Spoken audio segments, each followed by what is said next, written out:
first time I've caught that on camera, I've gone slightly too quickly, and the blade has grabbed it and pulled it up. This is why I always use a push stick, even on a mitre saw, just in case that happens, because if you can see, let's get a good angle, it's not something you want to happen to your hand.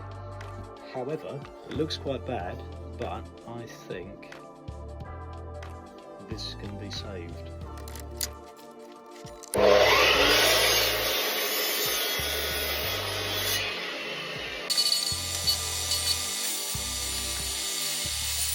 And there we go. It's been saved from waste. That's not something you want to happen to your hand.